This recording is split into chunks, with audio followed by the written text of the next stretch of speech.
Hi all, my name is Julia Archer, and I hope wherever you are in the world today, you are having the first, last, only, and best day of your life. I am a life coach for women of virtue. This means that I stand for humility against pride, generosity against greed, kindness against envy, patience against wrath, chastity against lust, temperance against gluttony, and diligence against sloth. Devoted to Extraordinary is the podcast that considers the essence of the spirit over the works of the ego and the balancing act that change as life's constant brings to your whole person. I know that everything in life is a relationship, and depending on what we make intimate or distant as priorities shift, it can be easy to slip. Ultimately, your thoughts, feelings, words, actions, and results make up who you are. Therefore, you are the constant to change because you are the embodiment of truth itself. I believe in the divinity of the human being.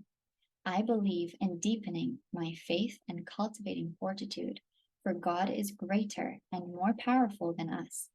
I know that having a growth mindset is only the foundation of a fully lived life, and that it takes dare, courage, and might to triumph. I believe that it isn't about what we see, but about how we see things. I believe in curiosity, for it allows for radical self-honesty. The truth will set you free. Imagining beyond prior limitation returns us to childlike play, awe, and wonder, even an innocence of heart. Only this can lead us to heaven. I believe that the Trinity is a system, that God is the natural law that reigns forever, and that man's law depends upon, that Christ is everlasting truth and unconditional love, and that the Holy Spirit lives in every place where God and Christ are. Devoted to Extraordinary is the podcast where joy is the greatest rebellion. It brings you questions and systems to remain self-aware so that you may live in your highest frequency and become the person you were chosen to be. Here is another way to do so. Hi all, thanks for joining us today on the Devoted to Extraordinary podcast. Today I'm talking on levels of consciousness with Marina Lofkvist. So please take the mic. Hi everyone, I'm Marina Lofkvist. I am a philosophy writer and a consciousness enthusiast, and I'm very grateful to be here with Julia, the wonderful Julia, to speak about this. So very excited. Yeah, this is something that we've talked about endlessly before together, and we just thought, you know what, it's about time that other people heard this conversation because it's so vital. We talk about this from experience, right? We both sort of allude to consciousness as the state of being awake and aware of one's surroundings, and the state of wanting to acknowledge and learn about oneself and one's own patterns in order to sort of go out in the world in a better way. Or what is it, Marina, that you think consciousness really is? Genuinely, I don't think that you could get a very specific definition. We live in an era where definitions are not very specific anymore. However, I would probably go by the routes of a juxtaposition of what it means to be a physical human and what it means to be a spiritual being, and sort of that combination of the two, and trying to mend them together for them to work, complementing each other constantly, and being aware of it is a huge part of it for sure. But I would say it's more about the combination about it. It's very important, very imperative to get those in order. And it takes a lot of work and a lot of consistency, but it should be done by everyone. Yeah. So what is that part of us seeing like, oh, it should be done by everyone? Like, how come we need other people to also be conscious? Well, it becomes a very lonely path, in my opinion, if you're just going to be the only conscious person and other people are trying. I think that's a ridiculous proposal, honestly. Everyone should be able to take that self-accountability to become better for themselves and others, because everything, ultimately, what you do to yourself will affect others. So exactly. Yeah. The purpose and the mission on this planet, I also often say, is to become our biggest, best selves, like to incorporate and hold the frequency of love as often as we possibly can. So that's something with consciousness that I've acknowledged, like growing up, as we both have, in an area like Mexico, where spirituality is so sought after and popular to the extent that people can actually become their shadow self through it, and it appears Yeah. as light. And so do you have anything on that, the whole Tulum vibes, Illuminati idea of Yeah. reaching a higher state of consciousness? Oh, I have a lot, and I'm sure you know, to say on that topic. But for background information to anyone listening, we are both born and raised in the Yucatan Peninsula. I'm born in Tulum, and you have been raised in Playa del Carmen, which is right next to it, essentially containing the same type of people that come for the same purposes, especially now. However, it has not always been like this. I want everyone in the world to know it has not always been as mainstream spiritual as it is today. And of course, there's a lot of complications for someone who's seen what it actually was in contrast to what it is today. It's a for me, it's a horrid experience, to be honest. I don't appreciate it at all. And I think that people, like you mentioned briefly, come there to really experience what it means to be themselves and get lost in literally everything else. And it's tragic, to be honest. It's just tragic because it's such an alluring idea and fantasy of what it means to be conscious, what it means to be themselves, what it means to be this, whatever, what books they're reading, and they just get lost completely, sometimes Yeah. beyond repair, and it's quite sad to be a bystander watching. But yeah, how do you feel about it? Yeah, I mean, similar to you, it's interesting standing on the sidelines and watching it happen because there's a certain perspective there where you can see the shape that things take and you can notice, okay, they are getting lost, they're coming off the path. And yet they're walking around thinking that they're the most enlightened person in the room. And there's sort of that disdain that grows in the heart where you think that you're above somebody else after being on the path for so long, and you're telling yourself a story where you remove the humility from yourself. You stop being a servant in service of other people for the kingdom, which is the whole point of being here, in my opinion. You lose sight of the mission and the vision that you've been given. So in wanting to embody all these plant medicine and getting another tattoo and doing combo on the weekend and this and that and the other, we're just like, okay, but to what means? Like, what is the point of it? Something that I wrote on my wall a couple of years ago now is stay conscious. Stay conscious means seek the light, find it and see it through the light that it is. What is it that you're actually doing? Because the action and the presence that you embody is what is lacking from these individuals that we recognize are lost and have somehow self-deceived and self-abandoned to an extent that they believe they're actually clear and on the path. So that's kind of scary, and we can acknowledge that. Become almost a religion, would you say? Like, people have come from all over the world to be here to pursue this spiritual path, only to acknowledge that it's not everything that they were promised it would be. Well, I mean, it is really a tough situation, especially considering when you know the type of people that come to Tulum and Playa del Carmen and such cities that are so free-minded, etc. They usually come with a plan, very strange delusional fantasy of what it will be, and then when they arrive, it's mostly disappointing. I would say I've spoken to a lot of people who come and give up everything, their lives in New York. They gave up their apartment, they moved everything to move to Tulum or to Playa del Carmen or Cancun, even sometimes, to become a digital nomad. And there's this whole bubble of illusion, and when you get there, it's so disappointing.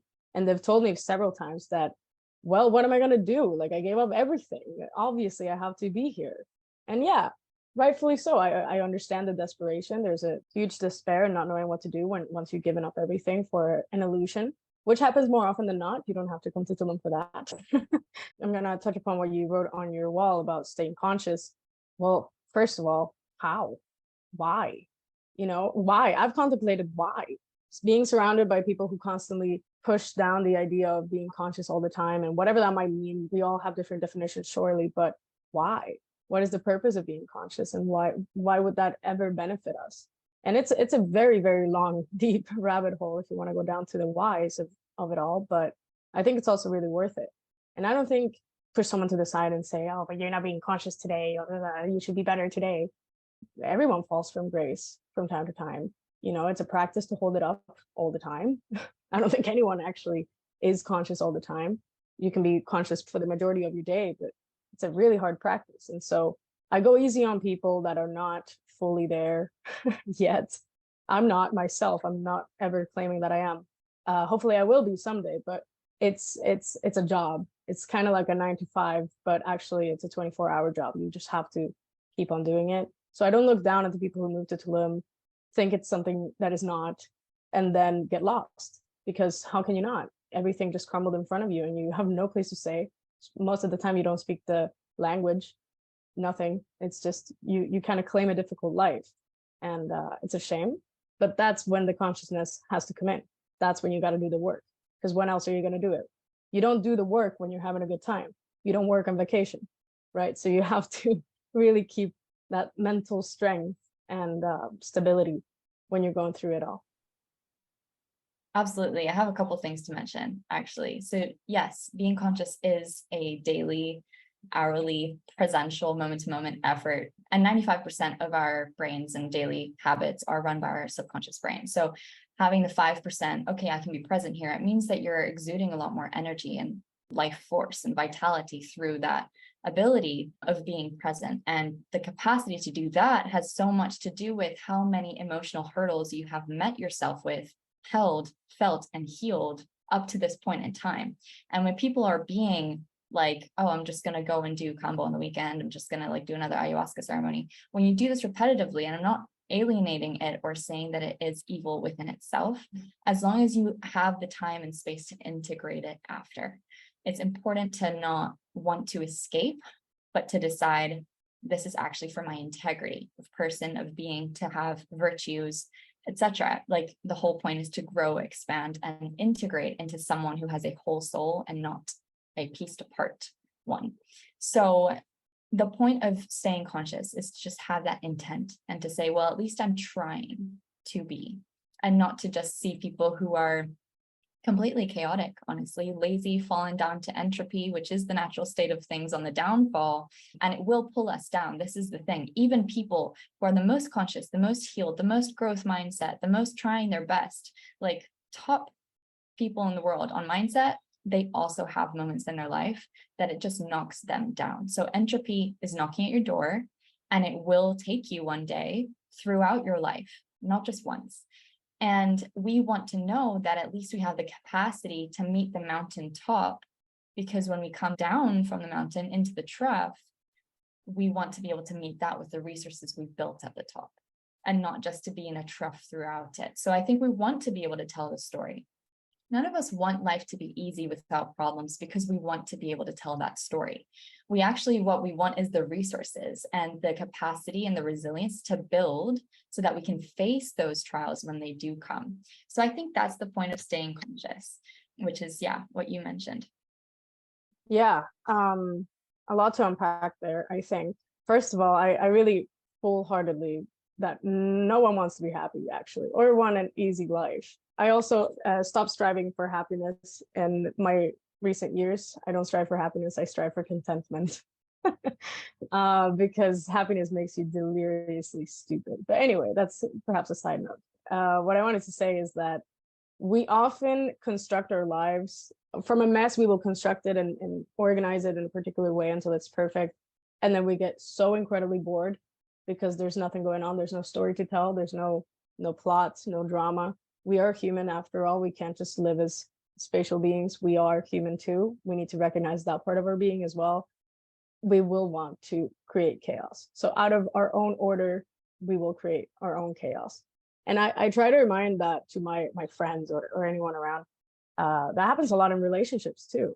When you have a very stable, very nice relationship, you can have the cookie cutter life, you will mess it up somehow. And it's incredibly difficult to hear that, first of all, especially from someone else.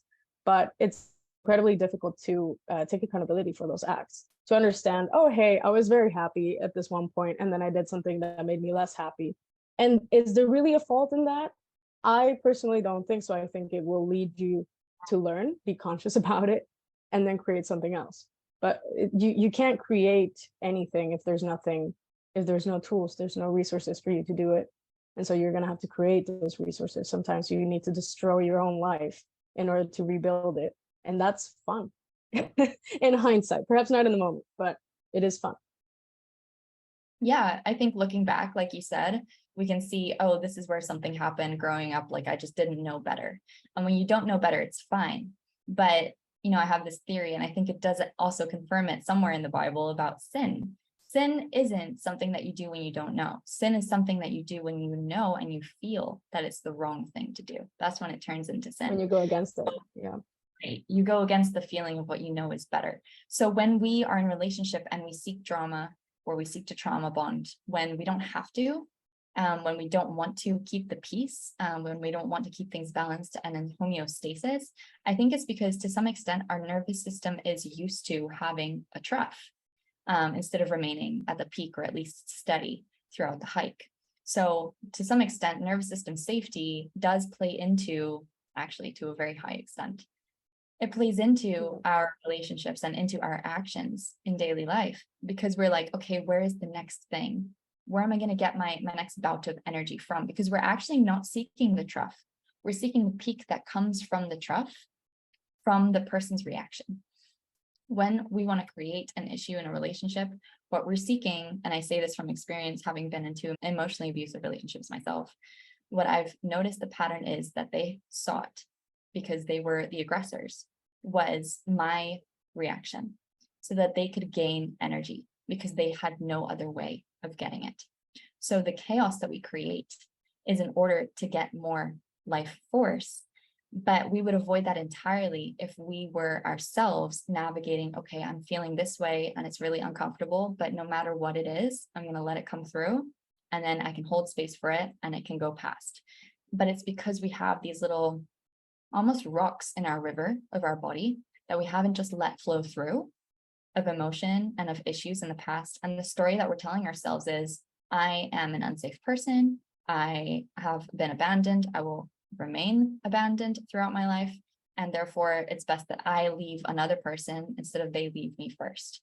So in terms of wanting to stay conscious, it truly involves everything from moving country to go to Tulum, to my very closest, most intimate relationship, and where I'm going to create an issue in order for me to gain energy. That's what I believe it is. Yeah, do you have any input there? Well, I think that it's important as well at this point for the listeners and for us to just establish that there is no fault in making a wrong choice or committing errors in life. You moved to Tulum, it was a mistake. You dated a guy, it was a mistake. Mistakes are the best thing that could have happened to us, I think, personally. They're building blocks for greater things if you have the capacity to understand the mistake and actually try to figure out why you made it. But I think the self-accountability that comes with that is probably what will shape everything, to be able to take responsibility. If you keep on making the same mistake, eventually, if you don't take the self-accountability for whatever it might have been, you're going to simply start blaming others and victimizing yourself. And the world is against you, and you are just trying to survive it, and it's stepping over you, and you can't do anything about it. Oh my gosh, it happened again, la la la. You need to take self-accountability. It's really hard to hear, but to live a life where you don't do it is probably worse. So choose to take accountability for everything. My gosh, I'm taking so many notes. I'm trying to listen. The truth will set you free. You're totally right. To be honest with yourself, if you can be truthful with yourself about your mistakes, that is probably the biggest and most honorable thing that you could do for yourself and others. No one wants to be around a liar. I think that's pretty obvious in theory and in practice. You don't want to be around a liar. And if you lie to yourself, you surely lie to others, and vice versa. So it's a process. Everyone has to go through it. It hurts. Oh my gosh, it's so uncomfortable and ugly. You really do get to understand the really dark sides of your soul when you look inward, because you're not just a little ball of lights, my guy. No, you're not. You're an ugly being. That's what I appreciate. We like to say in this specifically Tulum spirituality space, like, we're all beings of light. And when we appreciate that we're whole, it's a bit like yin yang, we have the black, the light, we have the light with the black in it. We have the shadow and the light as a whole person. And that's what I mean when I say I am perfect in my design. It means that nothing is missing. I'm not saying we're all perfect. None of us are. There's nothing to compare us to. But we're whole, we're complete, we're not missing anything, because we have both aspects to us. And to come to terms with the fact that evil lies in our hearts and we are capable of it growing, like the story of the two wolves, which one will grow, will the one that you feed. Like, it is down to you what you want to create in life, and to acknowledge that pain and hurt upon others lies in your heart, and you're capable of creating that, is the first step. Absolutely. Saying, okay, I'm not going to let that happen, because the Mhm. people who create the most evil and sin in this world are the ones who don't even think they're capable of it, I think, because they're not even Absolutely. acknowledging that they could Absolutely. issue. And that comes through with, virtue signaling more than anything in our culture. And the levels of consciousness there, like the victim, the shame, the grief that comes with campaigning against the climate. I did for 3 years as the president of the Eco Society, because I was seeking for solutions and begging the authority that's creating the issue, if you've looked into it, for a change, when all I had to do was look within myself and say, Julia, what is it that you're missing here? Like, why is it that you're having to go out and ask other people to solve your issues? They aren't even your issues. Everything is in homeostasis. When you can find the truth of where we are and why we're here, the truth will set you free. I still find it so humorous that you were a climate activist. I really can't see you like that And you throughout know our what? whole friendship. That would be the last thing. That's why owning your story is so important. I can say, look, It I'm is. here. And I'm so glad that I wasn't just like doing nothing with my life, because I have that story of change and transformation. And there's hope for people who are there right now, for me to say, look where I Absolutely. am, look what I'm creating. I'm owning the story, and I'm taking radical self-responsibility. Like you said, self-accountability, self-knowledge, Definitely. and saying, I'm the only person who can transform my grief, my shame, and anything negative into something empowering, so that I can have more life force and heighten my level of consciousness. Yeah. And I think that just to circle back to your previous point as well, about being monstrous at heart, I think that that is a reality that if you deny it, you're doomed. If you think you're all good, you're doomed. And I'm gonna circle it back to, unfortunately, the people who partake in the insanity of Tulum, I would say, is what I would call it. I noticed a trend of completely neglecting any type of negative emotion that you may carry.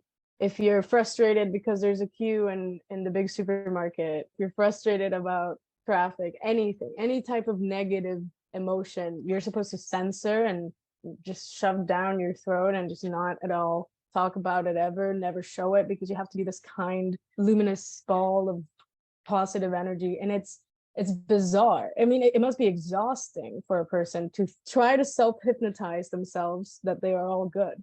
I don't understand how anyone has the capacity for that. And also, I don't understand how they don't see the inverse of it, just how detrimental it is for your actual growth. If that's what you're here to do, great, do it. Just go and do it. Yeah, face it, because that is where passive aggression works the soul. Like, I'm all kind, therefore I'm never going to confront you, because everything's really good and I'm super kind and cool, right? And it doesn't let you actually be that empathic being who's like, you're uncomfortable right now. Is there anything I can do? Do you have needs that I haven't met, or have I looked over something? And actually being the person, again, who takes that, owning it, having the self-accountability, and just saying like, look, this is uncomfortable and I'm going to hold it. I'm going to make space for it, because all feeling is welcome. It's only the brain that judges, oh, this is bad, this is good. But the body is saying, look, I'm feeling all sorts of ways. So it's when we deem it a certain way that we disclaim it and push it aside. Yeah, and opening that conversation to saying like, look, just because it is this way doesn't mean that it can't exist, because it already does.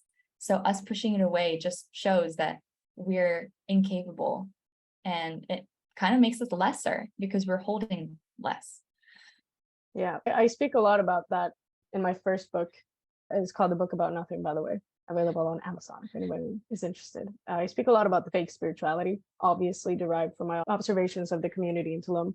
I think that anyone who actually has any type of clue about what consciousness really means and what the importance of it is in the long run is, it's just abundantly clear that it's never going to be necessarily for anyone else. It's going to be for yourself. That's step number one.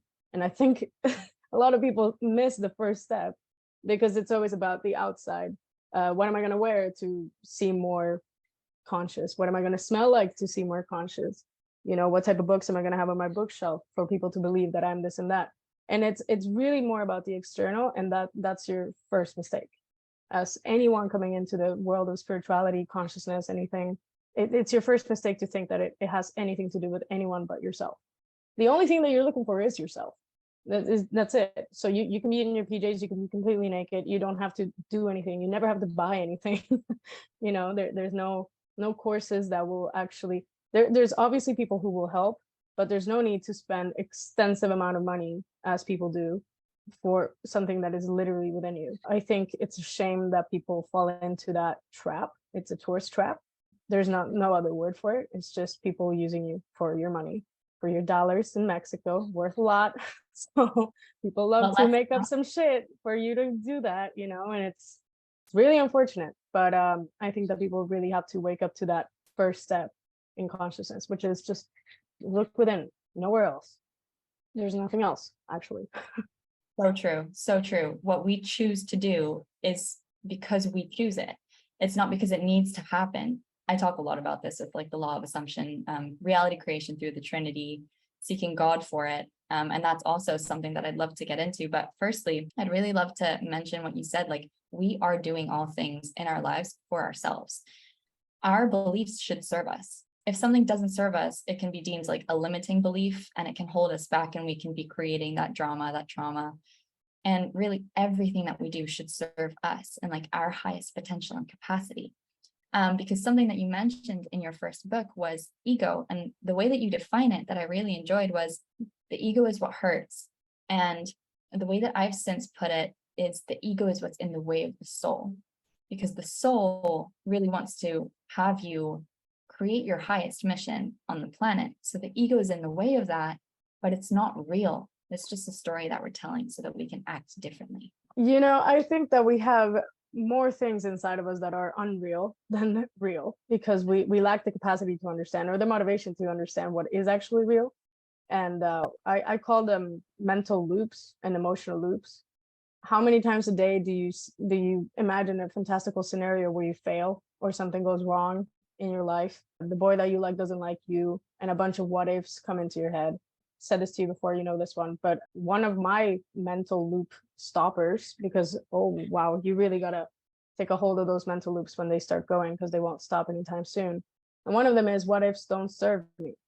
And it's imperative just to understand that your mind goes off in ways that you do not understand, or you can't even keep up with how much trash it's talking into your brain and your subconscious, that you have to catch yourself. And it's incredibly hard. I'm not saying it's easy, but you must try. And once you do, create a little catchphrase. You can use that one as well. What ifs don't serve me? What if this? What if that? What if I get fired? What if that? They don't serve you. Stop. Just simply stop. What I often say to my clients is try the what if game.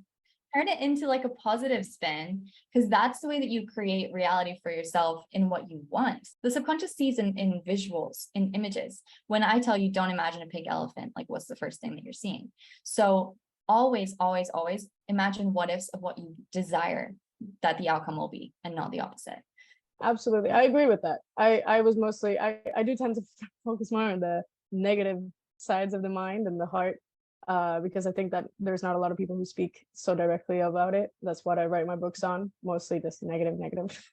They're not very, I think it's a good spin to also see it like that, what you just mentioned, I mean. However, we can probably agree on the fact that noticing your what ifs is the hardest part, not to turn them around. It's to notice that they're going on. These mental mechanisms that are always going and running and shouting at you and making these weird insecurities that you have no idea where they come from, but actually, oh, surprise, you didn't notice that your mind was talking the entire time. And it's noticing it is the hard part, and then flipping it is obviously a choice. Absolutely. So noticing it, I have 2 tips for anyone listening who wants to notice their negative patterns. As soon as you hear it in your mind, you outwardly, and this I got from my coach and mentor, you outwardly say stop. And you might look weird, but you're physically creating something and hearing something whereby you're acknowledging what's happening. So you're saying stop, and you're like putting your hand out in front of you, you're going stop. And you're like, okay, this is the moment, this is the pause where I can turn things around. And then Byron Katie in the work talks about asking the question, is that true? So you thought a thought, you've noticed it's wrong, you said stop, you ask, is that true? You can ask this internally, by the way, you don't have to start. No, I was actually going to suggest that one too. To Yeah. ask yourself, is it real? Did you just make that up? Where did that come from? Yeah. What, you think I suck? Why? Tell me why. And if you don't have an answer, then you made it up. It's not real. You are the dialogue. You're Yeah. not the thinking the thoughts. Your thoughts are being thought, but you're the person who's observing that conversation. And that's the beauty, is Precisely. not the power that you have to edit your narrative. Yeah. Precisely. Yeah. So, I mean, you and I have noticed this, Marina, and I think both of us have, over the past couple of years since COVID and everything has been broken apart in what we know to be real, particularly, we've sought, okay, well, what is the point of it all? And something that I've come close to is God, and coming to terms with saying that word and with what that all is, which for me, I very openly state at the start of this podcast, is natural law, which is the workings, the metaphysical cycles that go on inevitably despite us dying or not, like they will forever be. So what about you, Marina? What is your journey with God, finding the point of it all? Right. Yeah. I've grown up in a household. My mom is a Buddhist. She's always been a Buddhist. She's never pushed down the religion, because likewise, I went to a Catholic school when I was growing up. There was only one school in Tulum, and it was Catholic. Then it changed to having the contradiction between those two religions in the same house, but mostly listening to my mother, who meditation, be aware of your emotions, be conscious, etc. Awareness. Very beautiful. The contrast with the Catholic Church, which was everything but that, and then moving to Sweden, to a completely atheist country, which is, I mean, I think it's bizarre. I've always thought it was bizarre to be atheist in general. There's probably a word for it, which I'm not aware of, to be honest, of that you believe in something, but it's not necessarily a God or anyone named in scripture. So that's been what I categorize myself my entire life. However, in past year or so, I think after COVID, especially when all that came about, the only thing that made sense was to look to God. And again, I say God, but it's a meaning. You can have your own meaning, but I usually don't say God, I say source, but it's the same altogether. Whether you follow Islam or Christianity, it doesn't matter. It's a force beyond yourself that you must have faith to. And I think that is the most imperative thing. That's why we're here. And to quote Dennis Prager, when you stop believing in something, you start believing in everything. It's how apparent is that now in our Western society? It's incredible how fast the society can crumble without God. That's where I'm at right now, and I'm curiously investigating all types of different religions. I'm currently reading the Quran just to educate myself. I want to read the Torah next, not because of any particular inclination toward any religion. I just simply want to understand it, and I think that I understand way more when I delve into all types of holy scripture, and I think it's really interesting. Yeah, seeking to understand. I appreciate that you brought that up. That desire, that compassion, that ability to say, look, this person is human. They also have a wholeness to them.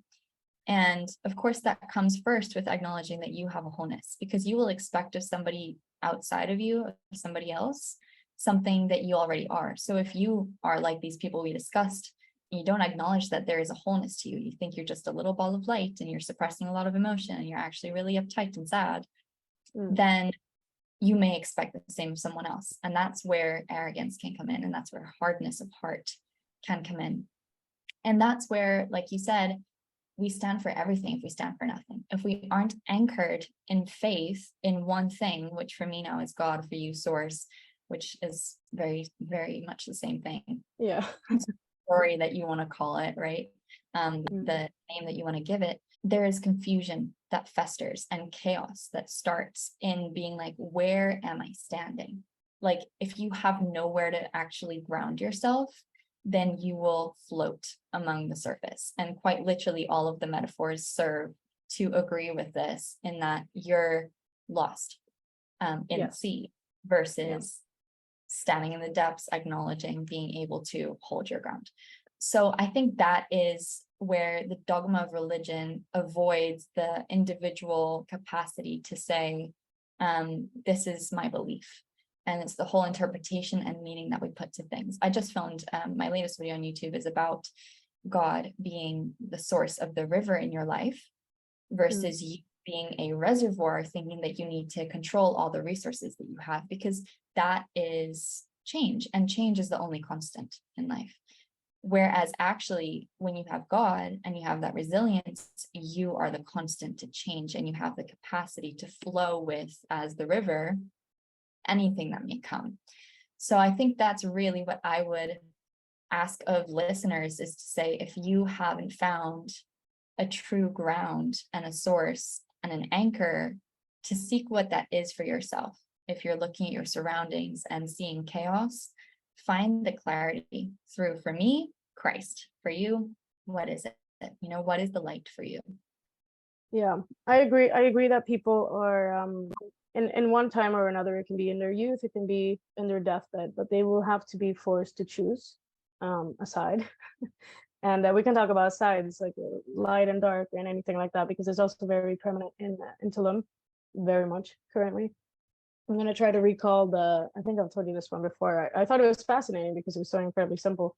If you imagine there's two sides, one is God and one is the devil, and there's a fence in between, and you're like, well, I don't want to choose one, so I'm just going to sit on the fence. You choose the fence, you choose nothing. You're an atheist, whatever.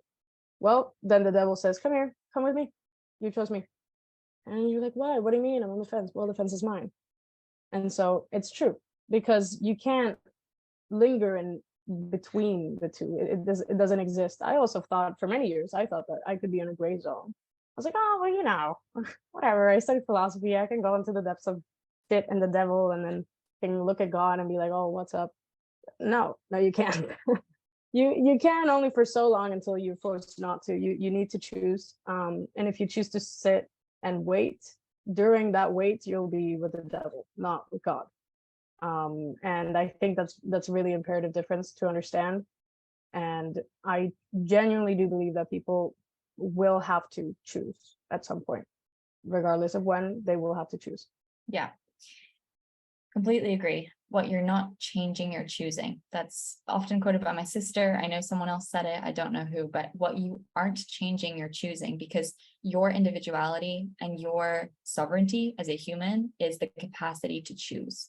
So if you aren't making a decision very specifically, I choose this thing, then it will choose for you. And that's what we're trying to also encourage in having this dialogue, is saying, stay conscious, heighten your level of consciousness so you can see things, so that you can make the choices that you want to make in your life. We're all only here for like 90 years, if we're lucky, 60 of which is at our highest capacity of consciousness and energy level. We want to do as best we can in this time.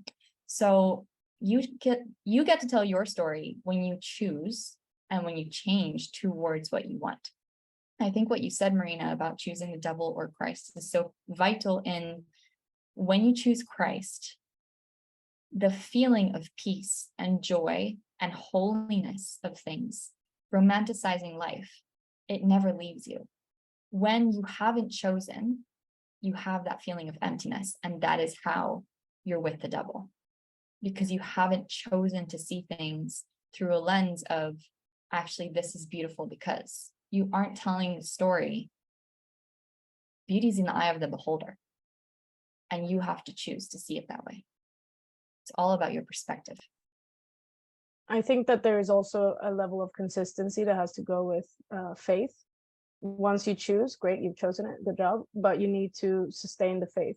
And faith is, I mean, what is it, right? We can go into a whole epistemological conversation about what it means, but simply actually doing the work that is required, because that's also a job. To believe and have faith is also a job of sense, and in essence, it's also a job. And you have to show up every day.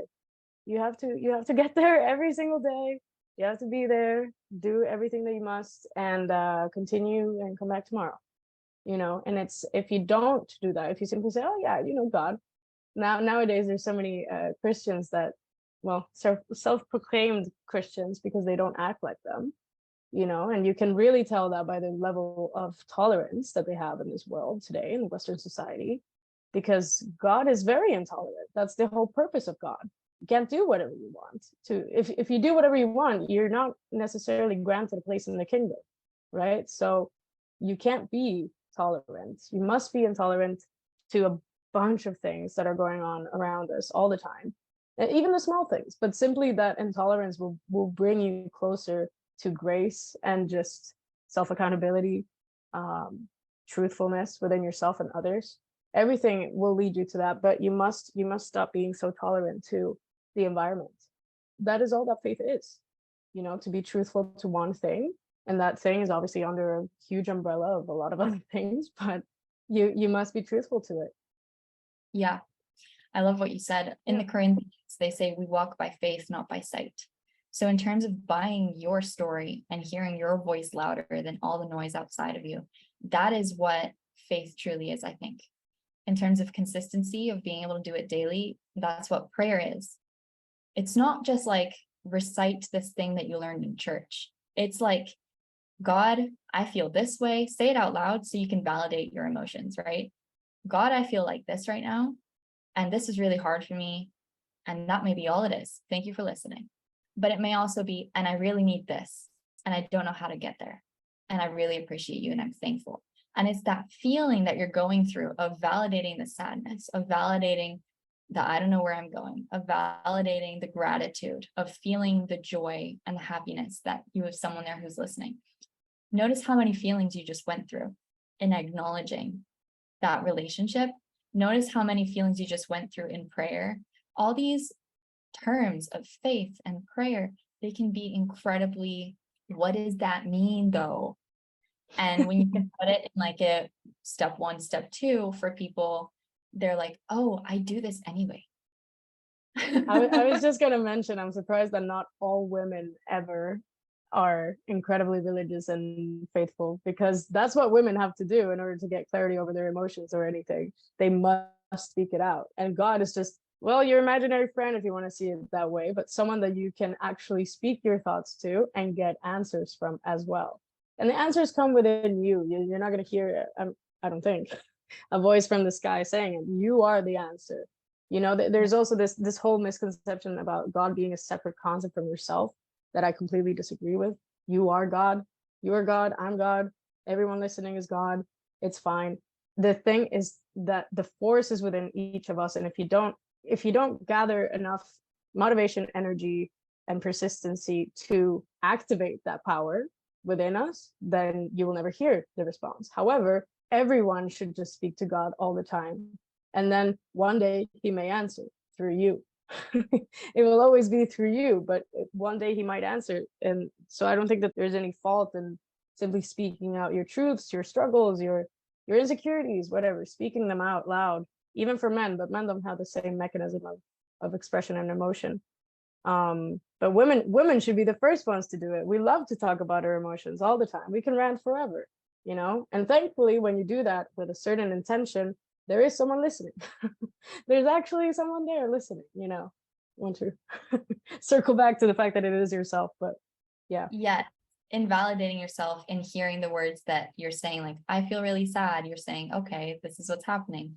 Yeah. So I hear what you say about like, we are God, but I think that we are a limited capacity of his expression. Like he ultimately for me is natural law, and he's like the energy that comes through everything, including each of our souls. But we him because we have no capacity to be able to limit him into language. So he's the limitlessness.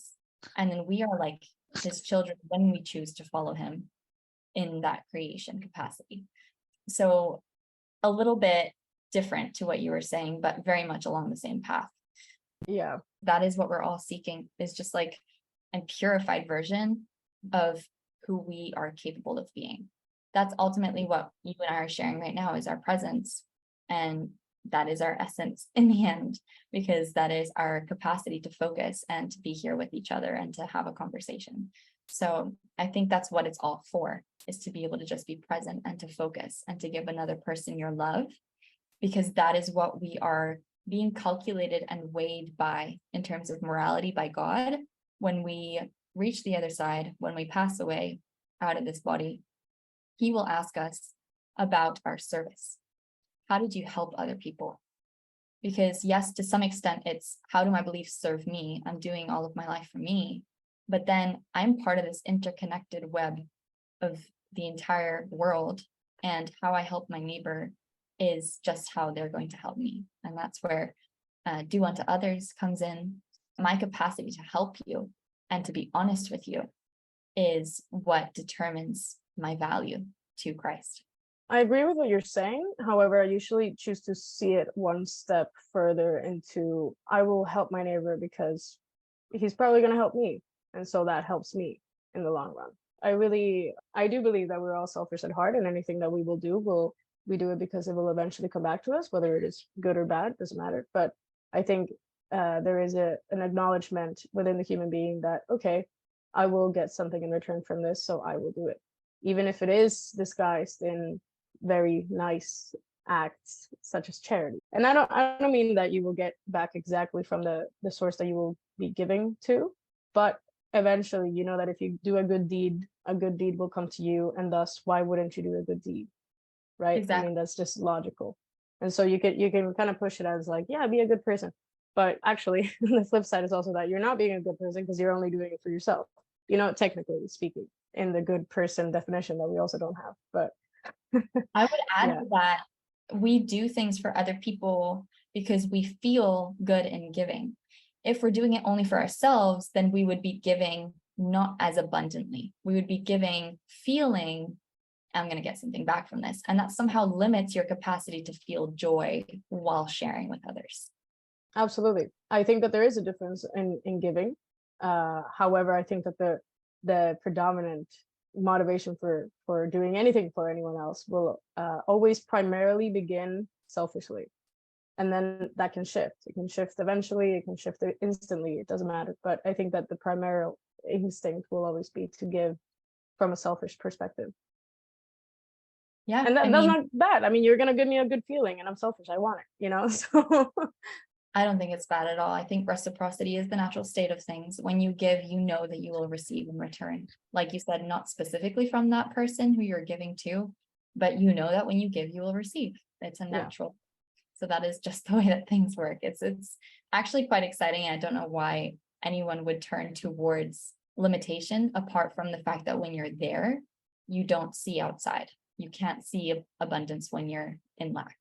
And you equally can't see lack when you're in abundance. Like love and fear don't live in the same space.